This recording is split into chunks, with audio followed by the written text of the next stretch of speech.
hi! I know this is approximately the 500th video today to be released regarding the Diagon Alley set, and I wasn't really going to dip into that pool of, oh, let's talk about the new release. But then I saw the new release and I realised I did have to talk about it because it's amazing and I have lots of thoughts. There's a few things that I'm not too sure about, so here goes. First things first, the set looks great. It's so detailed, there's so many things that I've wanted for ages. I'm so pleased that they've re-released Diagon Alley because I missed out on the original one when I was in my dark ages and didn't want Lego, and I am so sad I missed out. It was such an amazing set. I'm so pleased that they've re-released it. It looks amazing. There is so many shops. I really like that you can put them together in a lovely street section, so the display is going to look amazing. It might actually fit on my cabinet, bonus points, and I'm just really looking forward to seeing it in real life. It's 14 minifigures, it's huge, there are so many things going for it, it's expensive. I can just hear my wallet screaming right now. The shot where they take the camera through Diagon Alley with all the houses standing like opposite each other.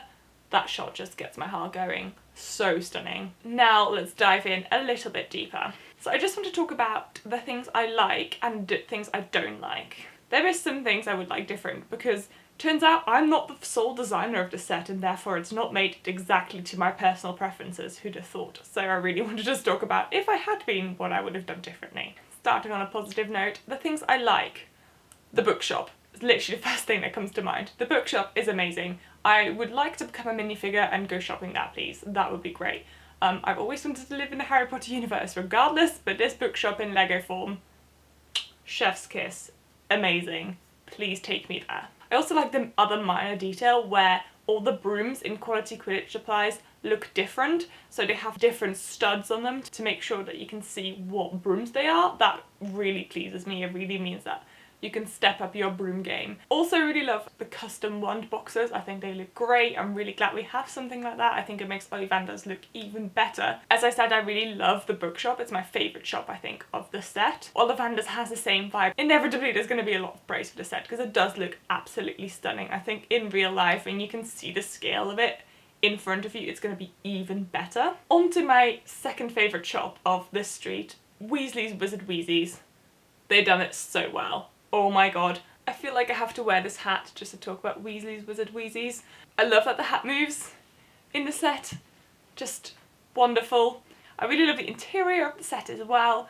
Oh my god, how cool are the different bricks to make up all the coloured railings. It just makes it look really fun and funky and happy, really. And as we know, when you do see Diagon Alley in the movie, like Weasley's Wizard Wheezies jumps out at you so much for its colourfulness in such a dark time and really captured that feeling, and I'm so pleased it's included. It's just stunning. Fred and George Weasley, the minifigures, are possibly two of my favourite ones in this set. I'm so glad that they have different suits. Can we just talk about? They're not the same. It's great. I'm really pleased that they do have that different colouring because that means that obviously they're two unique minifigures, and this being a set with 14 minifigures, some of which, meh, this really means that there's a bit of distinction, so I'm really pleased about that. I think one of my favourite details in this shop is the love potion stand. It looks beautiful, though it's a bit odd to have like the year 2 Hermione and Ginny looking at them. Not sure about that. We'll have to get my older Hermione and Ginny to go and look at it instead. I think that's more appropriate. So moving on to the other shops in this set. I really enjoy that they included some more obscure ones like Scribulus and Florian and Fortescue. I think they look great. I'm especially a fan of Florian and Fortescue's. It's an ice cream parlour. Who doesn't like ice cream? It's mentioned so often in the first few books of Harry Potter that I'm really pleased that it's right there.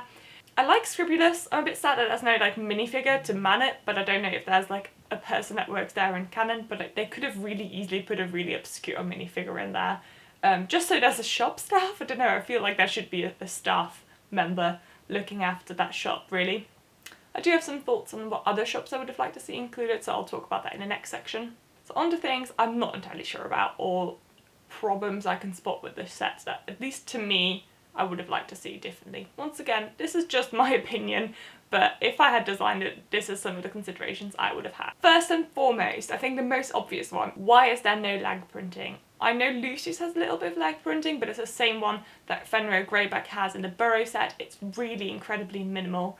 Molly Weasley with the plain skirt, once again, such a disappointment. I'm still not really a fan of her hair and her head choice, so now she has this sort of odd torso, which is okay because I think it references what she wears in the second movie, but her skirt needs to be printed. Honestly, that detail, so easy to do. We know they can do it for all the CMF series. We know they can do it in A Great Hall, McGonagall and Dumbledore having had lead printing there, so we know it's possible. Why is it not included? This set is very, very expensive. They could have definitely given that some leg printing and some detail. I think that's something that I feel quite passionate about.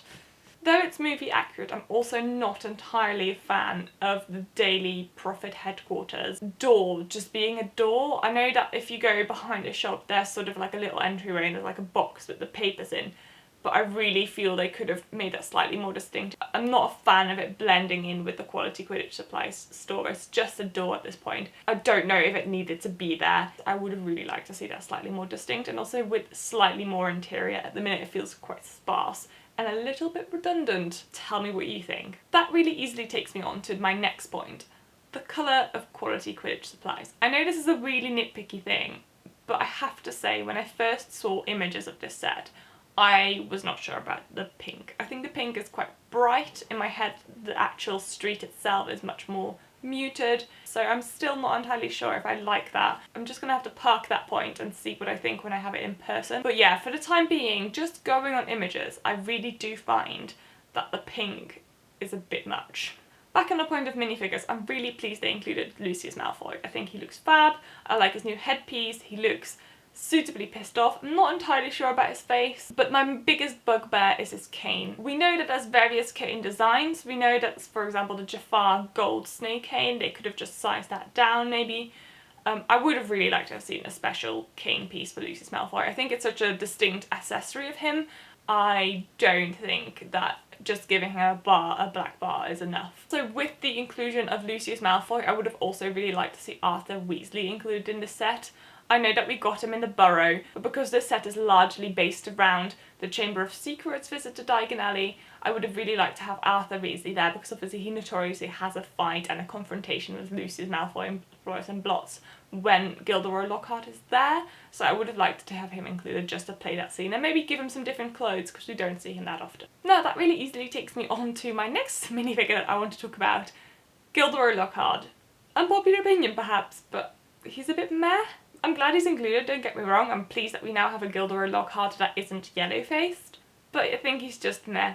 Glad we have him, but there is nothing really that outstanding to me. As a completionist, I'm just glad that we have him. Along the same lines of the Daily Prophet criticism, the photographer minifigure that's included because of it is really nice. I really enjoy him. He's very unique looking. I think he's really great. I love his hat-hair combo. But I would have also really have loved to maybe see Rita Skeeter. I know she's not necessarily a character that we saw in the second movie, but she's so iconic and I just really want a Rita Skeeter. Oh my god. Maybe next year in a set that will come out then. I really, really hope so, because she is so fantastic looking in the movies and so distinctive. So that's kind of my overall criticism of the set we actually get. I do have a few more thoughts about what buildings I would have really liked to have seen. Obviously, very notably, Gringotts is not included. I really hope that means that we might get a separate Gringotts set next year in the release of sets, potentially with a dragon, because it will be more like a Deathly Hallows scene where they break in. That would be incredible. I think it wouldn't be a crazy ask, so I'm just really keeping my fingers crossed for a Gringotts in the sets next year. Then also I think it's really interesting that they went for Scribulus and Florian and Fortescue over shops like Madame Malkin's and the Owl Emporium, both of which are quite notable shops in the books and movies. I personally probably would have chosen Madame Malkin's over Scribulus just because there's more story that takes place in that shop, and I would have really liked to have had more like torso pieces that you could kind of browse through, different sizes, different designs, winter, summer, all of that kind of stuff. However, I do think having this amazingly modular build of Diagon Alley really allows mock builders to extend this street quite easily, because I think the style of the street is quite copyable, and if you just wanted to add more shops, that's definitely possible. So I think I myself are going to give it a go to see if I can design Madame Malkin's and the Owl Emporium as shops that I can add to this Diagon Alley. I don't know how realistic that is budget-wise, but I would really like to see those included. And then on my last point of things I secretly really would have liked to have seen included is the Leaky Cauldron. We've never seen a Leaky Cauldron set. I really want one. I've wanted one for so long. I think having a bar included would be so great. So please, can we get a leaky cauldron? That'd be wonderful. So if that's not designed by Lego and released next year, I might have to just design my own leaky cauldron. So overall, I obviously think this is an amazing set, just like everybody else out there. It's so stunning. I'm so pleased we now have it. We've been waiting for so long to see a Diagon Alley in Lego again. I'm cringing at the price, so realistically I probably won't have it anytime soon. I'll just have to start saving to get it. Can't wait to build it myself. I'm sure it will be even more amazing in real life, so I'll do my best to show you when I do eventually get it. And I honestly can't wait to see what the mock builders are going to do to this set to extend it and to make it even more amazing than they've already done. So overall, I'm really pleased this exists. Thank you Lego for this set. Next time maybe add a little bit more detail to your minifigures, but this is a running criticism, so please think about that when you design your next set. But overall, can't wait to get my hands on this. I wish I won the lottery tomorrow. That would be really convenient. Thank you very much for watching. If you want to see any other videos, please feel free to click here. Please don't forget to subscribe and like if you did like it, and have a chat with me on Instagram. Have a lovely rest of your day. Howdo!